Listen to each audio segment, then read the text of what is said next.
When you think of Alienware, you think of OLED displays that are extremely expensive. But what if I told you that Alienware actually made a monitor that is ultra-wide and gives you a different panel for a lot cheaper? This is the Alienware AW3425DWM.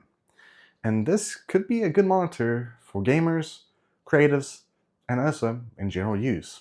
So let's talk about it. Now, first of all, you are getting a 34-inch ultra-wide display, which is using a QHD panel, which means you'll be getting decent quality when it comes to video or even gaming. And not just that, but you are getting a 1 millisecond response time with up to 180 Hz, which means you are getting a good amount of quality and performance when it comes to gaming. It also does have a 3000:1 contrast ratio, has a max brightness of 400 nits, and does of course support AMD FreeSync. But when it comes to ports, you are getting some decent ports for you to display anything you want. You are getting 2 HDMI 2.1 ports, and you are also getting 1 display port for 1.4, which means yes, you have many ways to connect any device to the monitor. And you are indeed getting 2 USB Type-A ports, which means yes, you can power anything you want, or even turn this into a smart display if you're wanting to.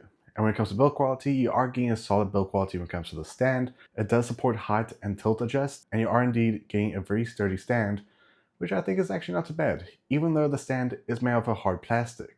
But now, let's talk about performance, because that's the main thing you're wanting to know about this monitor.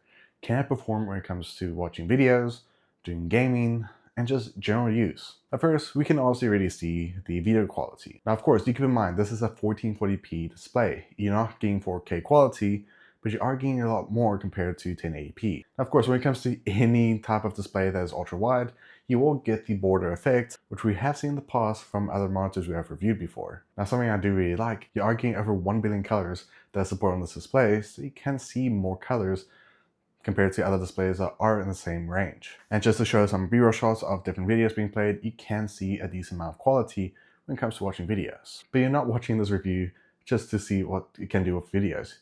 You're wanting to know how can I do when it comes to gaming performance. Because right now we are rocking at 180 Hz, which is not bad at all, and I have not played this game in such a long time, so do bear with me. But so far, it feels very smooth and so much more feedback, but keep in mind I'm doing really badly. But you can see, we are actually using a PC that can run pretty much anything, and we are averaging over 400 frames, but of course we are only seeing over 180. Now, of course, we will test later on about ghosting, because that is one of the main issues that most will find when it comes to ultra-wides, is how much does it ghost. But so far, for this type of display, it does feel very smooth if you do plan to use this mostly for gaming. And if you're wanting to run any other games that might be more graphically powered, I would definitely say this monitor can definitely handle it. And of course, do keep in mind 1440p gaming at 180 frames per second with 1 millisecond response time. That is still very much impressive for anyone to actually enjoy games on. And what's nice is if you do plan to stream, you can kind of do picture-in-picture. So you do have that range, and you can also adjust the display to be a bit of a different type of look, because you do have some smart functions built in. But now let's do a ghosting test, because you might be wanting to know, will it ghost quite often, and does it have any tearing when it comes to gaming? Now, of course, it actually responds really nicely. I don't see too much visible tears, and it looks pretty good for average gaming or even some competitive gaming. But something I do really like about this monitor is not that it has all these fancy things to it, but rather, if you're someone that is not using a PC and you want to use a console, for example, Xbox Series S or X, or even a PS5, it does have something known as console mode. Which means, yes, you won't have any stretched gameplay when it comes to using a console. It'll actually adjust it to fit the frame. But we have covered more than enough about some of the good things about this monitor. What about some of the bad things?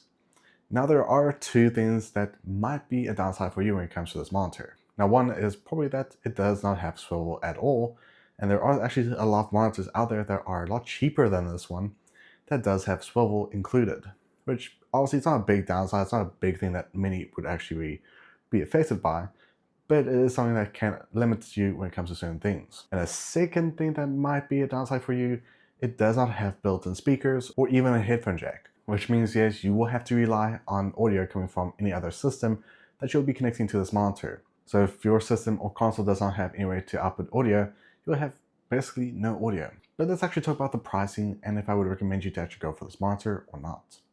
Now, when it comes to pricing, it does depend which version you go for, because this one we have right here is priced at $700, which isn't too bad, but there are tons of monitors out there that you can actually go for that's in the same price range. But you are, again, getting a few decent specs that is found with this monitor. But do I recommend this monitor for you to actually go for? Now, this does depend. Are you wanting to have good gaming, ultra-wide setting, and if you're wanting to have a lot of color when it comes to any projects you're wanting to do? You are getting that with this monitor. But again, it is a little bit overkill when it comes to some scenarios.